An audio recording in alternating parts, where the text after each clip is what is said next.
વાર્તા એમ છે કે ભાઈ એક સસલું હતું અને આપણે બધાને ખ્યાલ છે કે સસલું થોડું ઝડપથી દોડતું હોય અને કૂદાકૂદ ને ઉછળ બહુ વધારે કરતું હોય, તો પ્રમાણમાં ચંચળ તો રહ્યું.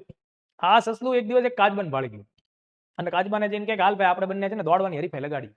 દૂર પેલી ટેકરી ઉપર માતાજીનું મંદિર છે ને ત્યાં આપણે સૌથી પહેલા કોણ પહોંચી જાય, જે પહોંચી જાય એ વિજેતા. બરાબર, આ પ્રકારની હરીફાઈ આપણે કરીએ.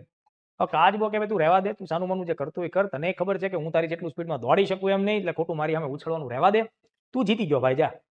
તો એ સસલું માનતું જ નથી, કારણ કે કૂદાકૂદ કરવી, ઉછળકૂદ કરવી સસલાની એક નેચર છે. એટલે એને કાચબાને ખૂબ ઉશ્કેર્યું, એટલે કાચબો એ સમજદાર છે, એટલે એને કીધું કે કાંઈ વાંધો નહીં, હાલ ભાઈ આપણે બે હરીફાઈ કરીએ. હાલવા મળી કે આપણે બે ધીમે ધીમે પહોંચીએ. એટલે કાચબાને ખબર છે કે એ જીતવાનો નથી, એટલે એને પણ હરીફાઈ છોડીને એ ધીમે ધીમે એ પોતાની એક રિધમમાં, પોતાની ગતિમાં થોડુંક જે સ્પીડમાં ચાલે એમ ચાલવા લાગ્યું. સસલું તો ઉછળકૂદ કરતું કરતું કેટલુંક આગળ નીકળી ગયું. પછી એક તમે જેમ જાણો છો વાર્તા મુજબ કે એક ઝાડની બખોલમાં એને એક આરામ કરવાનું સ્થળ મળી ગયું.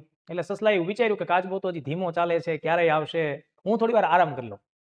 તે થોડી વાર આરામ કરવામાં એને એક ઊંઘની ઝપકી લાગી ગઈ, એટલે સસલું સૂઈ ગયું. બરાબર, હવે સસલું સૂતું છે, એક તરફ કાચબો ધીમે ધીમે એ પોતાના રૂટ ઉપર આગળ વધતો જાય છે. એમ કરતા કરતા કાચબો એ જગ્યા ઉપર પહોંચ્યો કે જ્યાં સસલું સૂતું હતું. કાચબાએ જોયું, દોસ્તો આ કહાની તમે જાણો જ છો. કાચબો ત્યાંથી આગળ વધતો એ પોતાની મંજિલ સુધી પહોંચી ગયો અને સસલું જાગે છે ત્યારે ખબર પડે છે કે કાચબો આ જંગ જીતી ગયો.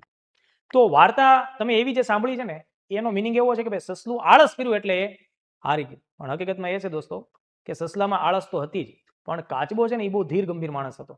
કાચબાએ બહુ જ શાંતિથી પોતાની આ જે સ્પેસ છે, પોતાની જે સ્પીડ છે એને જાળવી રાખી, અને જ્યારે એ સસલાને ક્રોસ કરે છે ત્યારે કાચબો બહુ જ સંયમિત રહે છે. એ સસલાને જગાડતો નથી, એને ઉશ્કેરતો નથી.